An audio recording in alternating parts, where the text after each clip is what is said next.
What's good, y'all? It's the Bam, and I just hopped off the porch with Dirty Glove Bastard. Bambi the pump, is he shocking? Ice on my arm, hurting revolted. I'm just being All right, y'all. So we have the beautiful Bambi off the porch with us today. What's good, Mikala? How are you feeling? I'm good. Okay, now, you know what? This is so funny because I did not know that you do make music. Didn't? I didn't know, but I had to do my research. Girl, you got videos from like 10 years ago. I do, yeah. That's crazy. So I don't know which one to talk about first, but we got to talk about, well, actually, I'm going to go into your upbringing first. Okay. So with your upbringing, how would you say the music with your upbringing, how would you say the music and where you're from and just like your whole environment that you grew up around, how does that tie together for you? I mean, it ties in together because obviously like where I'm from, I kind of like sound like where I'm from. We have, you do, you know, you do. So you can't really get away from that. And then just the experiences, you know what I'm saying? Like growing up in Compton is different. I've never been to a place like it. It looks beautiful, you know what I'm saying? Like it's absolutely just gorgeous. And when I bring people to Compton, they be like, wait a minute, I thought y'all was like, I mean, it's definitely, it goes down, but it just don't really look like, you know what I'm saying, how people envision it. Have they started to gentrify Compton or? You know what, it's crazy because before like even my mom was born, Compton, like a lot of people know that it was like mostly like white people there.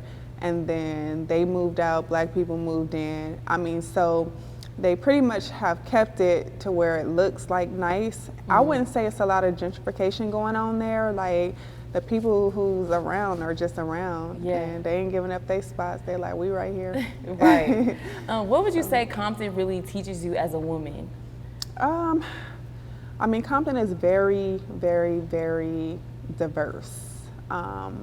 Again, like when you think of Compton, you think of just like hood, ghetto, ratchet, but it's so many like different elements of just that one city. Like people are very smart, like there's so many successful people from Compton, but you know, they still a little rough around the edges, you know what I'm saying? Like you gotta learn how to survive, but at the same time, it's like, you know, we thriving. Right. Yeah. What would you say were like some big lessons that you had to learn the hard way growing up? You know what? I wasn't really like a real like rebellious kid.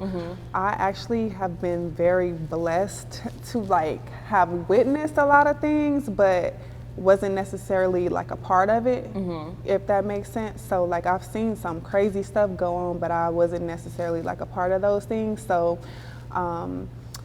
you know, like just being able to kind of like understand my surroundings and know that like it's really not safe like anywhere. You just kind of like got to be aware.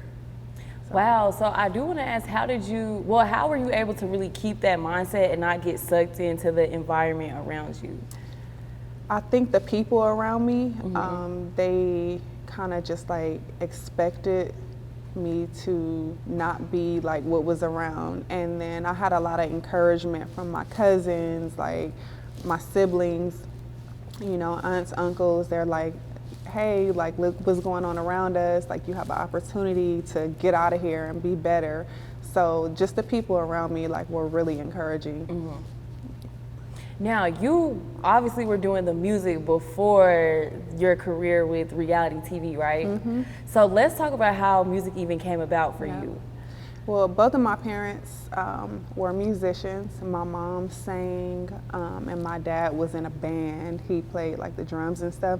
So my dad, he actually was like a traveling musician. He'd be out on the road and doing his thing. And then my mom, she like wrote songs and all kind of stuff. So music is just kind of had naturally just been a part of me.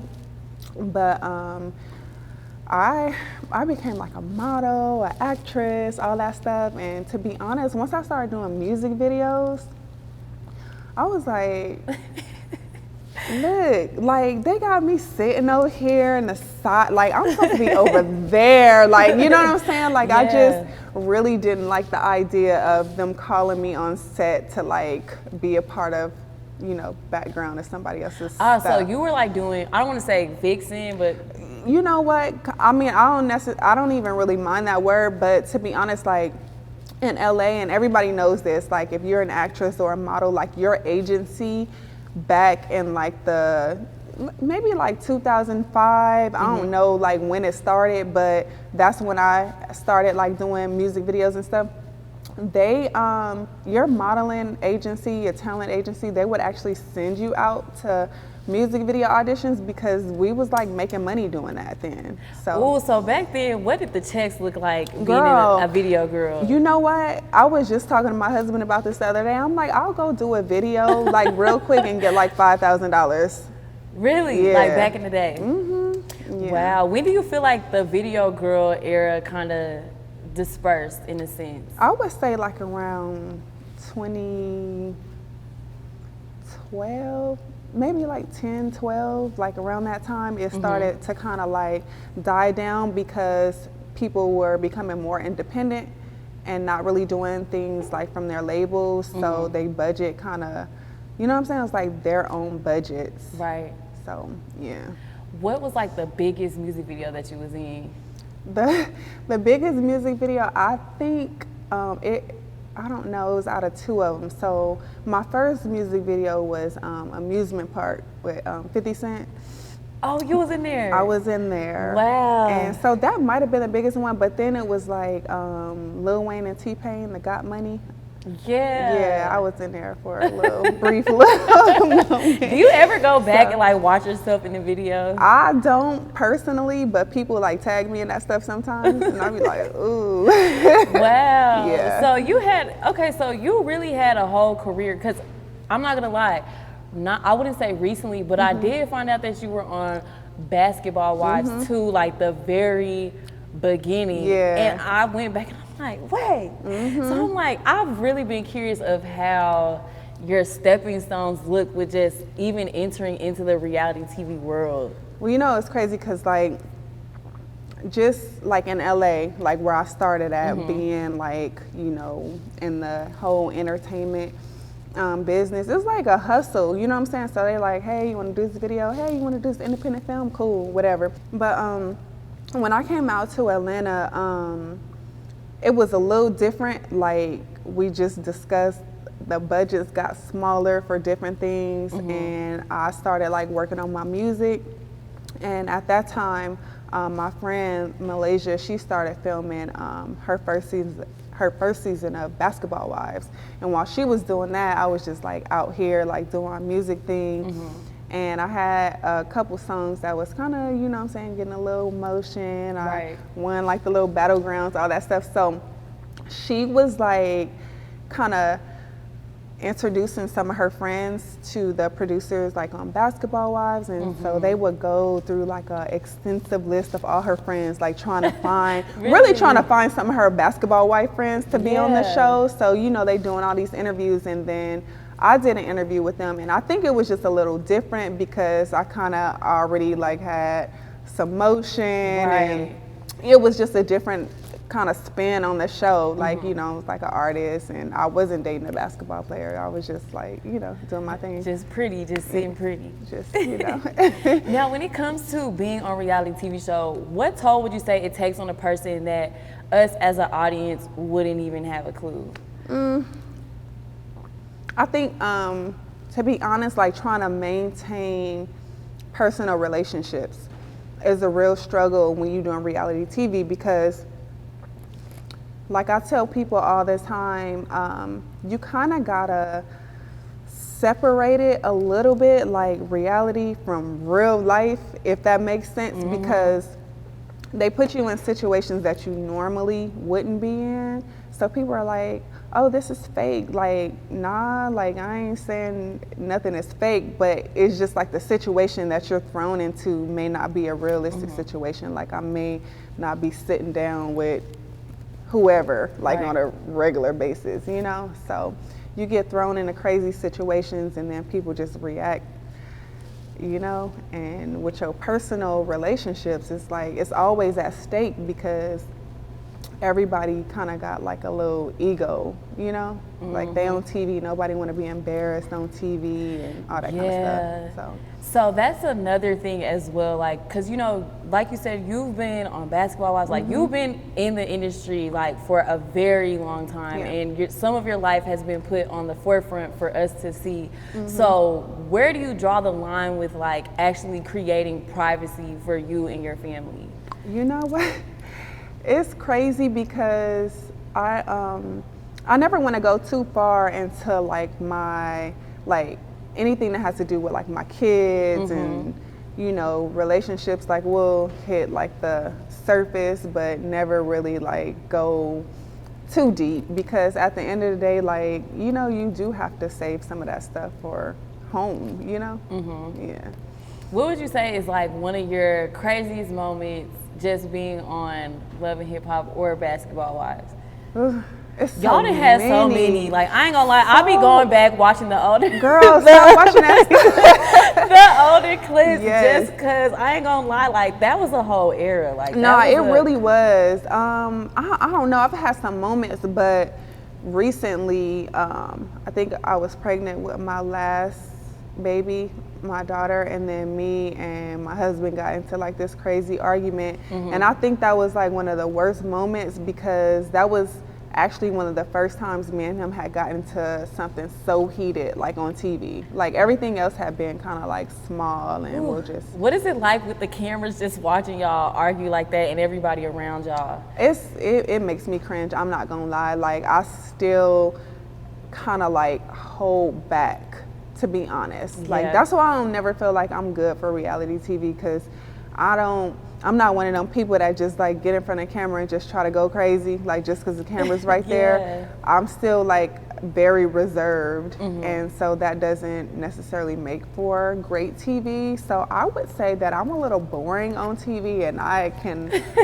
accept that, but shit, if they want me to be back on that bitch and they gonna pay me, then hey, here I come with my nonchalant ass. Right. I ain't gonna lie, Bambi, you are pretty nonchalant, but it works for you. Like, I think if somebody else came on the show and they was nonchalant, everybody would be like, okay, you gotta go. Like, it's only one person that we need for this. Yeah. And they, like, literally, probably in the past 2 seasons, they started putting me around, like, other females on TV, because normally it would just be me and Scrap, like, filming scenes, but just recently, like, they'll put me in a group with other women. I don't know, you know, if they was like scared I was gonna, you know what I'm saying, be flipping out and shit, but yeah.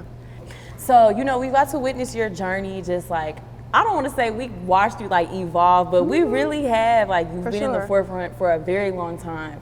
And where I'm getting with this is motherhood, because we knew you before the kids. Yeah.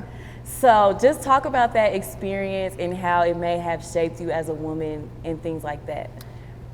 I have always been naturally just like a nurturer, like no matter who it is, like my friends, like anybody around me, like I just always want to make sure everybody's okay, everybody's good. You know, I've always had like this very mature element to me, even though I can be super immature, of course, we've seen that.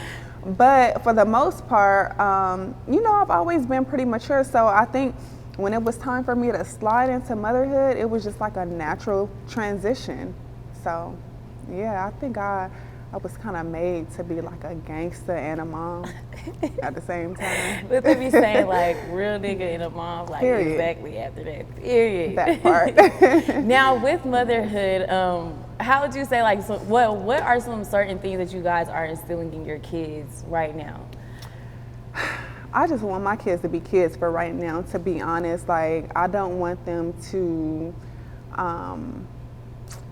you know, I don't want them to have no worries right now. But I really don't play with them. Like, I make sure they're, like, compassionate. They understand, like, people's emotions and stuff like that. That's the one thing that's really important to me, for them to just be able to relate to other people and to understand other people's feelings and stuff like that, because I'm like, listen, y'all got hella siblings, so y'all gonna have to take care of each other and understand, you know what I'm saying, what's going on with the next person. So Right. that's where I'm at with it right now. Now let's talk about Miss Bam, the rapper. Yes. Period. So I just want to know, like, with your career, when would you say you started to take it really serious? I would say I put out my first mixtape, Bam Lana, like 2012. I saw the music video. Did you? Yes. Yeah, so that's when I really was just like, you know what, let me just go ahead and get it cracking real quick. And that's what I did. I was just out here, like, lit. I had the whole lipstick gang behind me. We was hitting all the clubs, all the showcases. I'm performing all over the place, and it was really just like a strong movement going on out here in the streets. Now, when you was rapping, that's when the girls, like, I remember like Vixen, ENT, like all them girls. Cali had that wave with the girl rap, and if I'm not mistaken, it was like going into like that jerk era, but then also, you know like, what? Yeah, no, you're right. It was around that time, but I was actually here in Atlanta during that time, so I didn't really get to experience much of like the grind as an artist in LA, and it was a lot different here. You know what I'm saying? Like, I was just blown away when I would come visit Atlanta, and then we would be in the clubs, and they would be playing music from like mixtapes, like stuff that you don't hear on the radio. And I was like, yo, this is dope, because in LA, when you go in the club, everything is very, very, well, now it's, you know, it's a lot different, but back then, everything that you heard in the club, it was just like hits from the radio. Like, it was no like mixtape, nothing. Like, you know what I'm saying? And that's when Lil Wayne and all them, they had it cracking with the mixtape. So when I went to the club, I wanted to hear that. right. I ain't had that going on out there. Dang, so when did you make your transition from LA to Atlanta? I officially moved here, I would say, in 2013. I was like, I would be here for a little while, then I'd go back home, then I'll come, go back. So about 2013, I was like, okay, I'm gonna stay. I'm gonna sit down and just be here. Now, with your years of rapping, what makes you want to get back in it now and just really do your thing? I felt like once I started doing Love and Hip Hop, I just completely, I was in like a crazy space, because Basketball Wives was different. It was like, you know, you'll go be around a group of girls and you'll do your little turn ups, and then you go home, you get back to your regular life.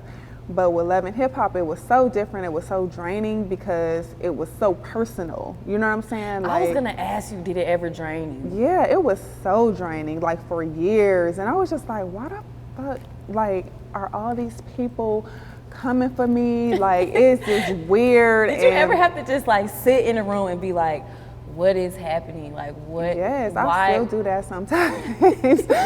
But then it was crazy. Like, I ain't gonna lie, I went through like a crazy, depressed, like, space, because I didn't even think they were interested in people's music on that show at one point. It was just like drama, and I didn't understand it. I didn't understand my role on that show. But at that point, it was just kind of like, I was like, they were trying to use me as a pawn, to be honest. Right. But I was like, hey, this ain't. When did you what's start to up. feel yourself kind of spiraling with being on the show?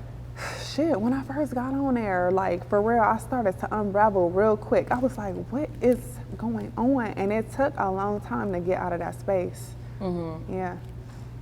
Man, so the music, woo, would you say that was, so basically with that, did you ever get to preview your music on the show? No, this year is the first year that they've ever featured me as an artist, like ever shown anything pertaining to me being an artist this year. Wow, so would you say your grind was really having to thug it out with reality TV and then present them with your music? I feel like after so many years of bullshit, they like, all right, now show us the Like, music. what you really into? Let's see the music now. We ain't got no more arguments to pull out you, so what's up? Wow, so what would you say has been your inspiration lately with your music? Just kind of like getting back to myself. You know what I'm saying? Like, being in the studio for me is real cathartic, and it's like, you know, I get to release what's happening now, my past experiences, just kind of like everything put together, and it feels really good. Have you had any songs that you've recorded so far that have brought out a lot of emotions in you? You know what? Not really. And that ain't really good. You know what I'm saying? That's not really a good thing. Because now I just be so focused on going in there and then just like maximizing the time. Before, you know what I'm saying, when I was a lot younger and I didn't have any kids, I can just kind of be in there and just like, you know, letting whatever hit me. Right. But now it's like a little bit more strategic, you know? So. And what would you say is like your grind now? I know you've been hitting the studio, but as far as like marketing yourself as an artist outside of I'm just an all-around businesswoman. I have a store, House of Shimmer. It's the one-stop shop on Boulevard, right in the heart of the city. And it's like a hair salon. I got people in there doing hair, makeup, brows, lashes. I have clothes in there. Girl, I need to go there. It's a one-stop shop, like, for sure. I got bundles, wigs, everything. Yeah, I need to go there. 465 Boulevard. Oh, yeah, I'm there. I gotta go. I've been Yeah. trying to find a one-stop shop here. Yeah. I didn't. Okay, yeah. You just Gotcha. put me on. You really put me on. So I do want to ask you about the upcoming things that you have in the works with your music. Girl, I saw you perform recently. Did you? Yes. Yeah, I've been How's popping that? back out on a couple stages, you know, trying to get it cracking. And I got a single that we actually about to release on Friday, and it's called Naggin'. And I think it's, you know what I'm saying, I think the girls is gonna bop to it. Now, what's the inspiration behind nagging? It's real fun. It's like a California vibe, meeting the South. You know what I'm saying? I've been here for so long, so it's only right that I, you know, got a little. Bambi, like, you could really kick the doors down because we're not hearing too many people that got that, well, too many women right now that got that, well, the Compton sound, like that Cali sound. So, girl, this your time. Like, you really could bust open the doors. I can't wait. Can't wait.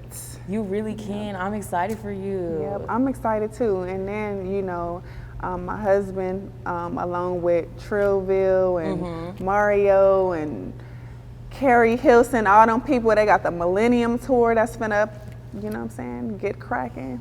I might pop out on a couple of those stages. You never know. In the booth, has your husband, like, does he go with you when you record, or does he give you like pointers on how you should?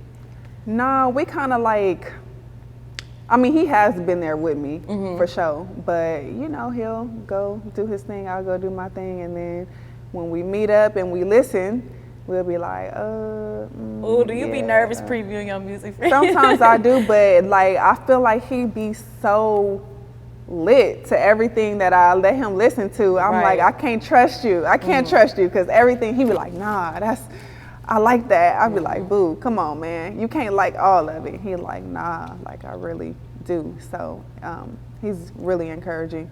Right. Yeah. Do you feel like it's gonna take people a minute to adjust to you as a rapper outside of you being on reality TV shows? I think so, but the people that know, they know, and I feel like I owe it to those people to give them something, because I don't care if it's 5,000 people that, you know, want what I got to offer. I'm gonna make sure I service them 5,000 people, because they definitely been waiting and they've been asking. Period. And how would you describe your sound? Very, very, very Compton. Very. No, you know, I listened to it, I was like, dang. And I listened to the old stuff, so yeah. I was living in the nostalgia, and I was like, oh, she giving me the Vixen ET, like the girls back in the day. Yep. And as an artist, where do you really see yourself from this point till a couple of years down the line? I just, you know, I'm a worker, you know what I'm saying? I'm a very hard worker, so I just see myself just continuing to do what I'm doing and to get better every time I step in there and do it. And, you know, just never know. Sky is the limit. As a woman in the industry right now, have you had to go through any challenges with that? No, I haven't. I know that they're very real. And I had in the past, you know what I'm saying? I had to kind of move around, like, you know, letting people know what time it was, like, hey, I'm out here, we out here. Exactly. And I mean, I know women, even though women are like taking over this industry, which is great, we still got a whole lot of challenges. So now, what is your opinion on the current rap state that we're in right now, even outside of the girls, just as a whole? I mean, it's different, and art is art, and everything has its time. And I'm just honestly not really into this era. When it comes to music, like the girls are definitely lit. I ain't gonna lie. Like I'm not even being biased, but I listen to more females than males right now. They turning up. They are turning up. I love to see it. You know, a long time we had Nicki at first, but now we got so many to choose from. So many, and so many people that if you start naming, people gonna get offended because you can't even name them all. And that's lit. You know what I'm saying? There's so many females that's just cracking right now. Wow, I love that. And just to ask, I really want to ask you, like, how has your transition been with you stepping back into music since you've been going for a little minute? It's been, like you said earlier, like some people are like, oh wow, I didn't know you did music, or now you're trying to be this, or now, like, you know, people don't know, so they just think you coming off of like reality TV trying to transition into something. And I'm just like, y'all, if you ain't here for what I got going on, just keep it moving, because this is what I'm doing. Right. Yeah. Okay, put it in our faces. Like, and what impact would you say that you would want your music to leave on people who give a listen to it? You know, I really, like you said, like we've been saying, just come from an era where it was like, you know, a struggle, but also showing you that you can do whatever you want to do, like it's an outlet. I'm ratchet, but I ain't really like super extra like ratchet. You know what I'm saying? So like I got some little sophisticated ratchetness going on. So it's like, you know, I'm gonna hit you with some cute gangster girly rap, but I'm gonna let you also know that, you know, I got a nice little brain up here. Now, girl, when we gonna get a project? We're gonna get it very soon, hopefully by the beginning of the year. I was trying to drop something, I ain't gonna lie, like before this year was over, but I think the beginning of the year we'll get a nice little solid project. I love it. Who do you want to work with? It's a lot of people I want to work with. You can't even name. There's a lot of people, but you know, yeah, I don't even want to start naming people. Will we ever get a chance where we hear you and your husband on a song together? Yes, you will. Very soon. Is that the one that's coming out? No, that's not the one that's coming out. We had one on one of his past albums. It was damn it, I'm drawing a blank now, but he had like an EP come out 2 years ago, and we had a song on there. But yeah, we got some more coming. Now we got this new single dropping. Prayerfully, you know, you're gonna give us that EP soon. Yes. So what's next for you, Bambi? Next is just really going full force with the music. You know what I'm saying? Like just making sure I complete these projects and put them out, and make sure, you know, people just know what's going on. So that's it. No, that's right. And before we wrap up, do you have any advice that you would like to give young women who may be watching you or just watching your progress and your growth over the years? I have so much advice for young ladies. For me, coming from me, which you would probably never guess in a million years, education for me is everything. I feel like the more education you can achieve, the better you will be in life. And that don't necessarily mean just like going to college, getting your master's, your doctor, whatever. Like whatever you can learn, be a student of whatever industry you're in. Just master being a student. You know what I'm saying? Like just learn as much as you can learn about whatever industry you're in, and just get it cracking. don't be afraid. You know what I'm saying? Don't be too arrogant to feel like, you know, you at a level in your life where you can't, you know, learn anything more. So. All right, and do you have any shout outs before we wrap up? Yeah, shout out to Red. She's off the porch, but on the porch at the same time. You know, shout out to the whole Lipstick gang. We finna be back outside. And yeah.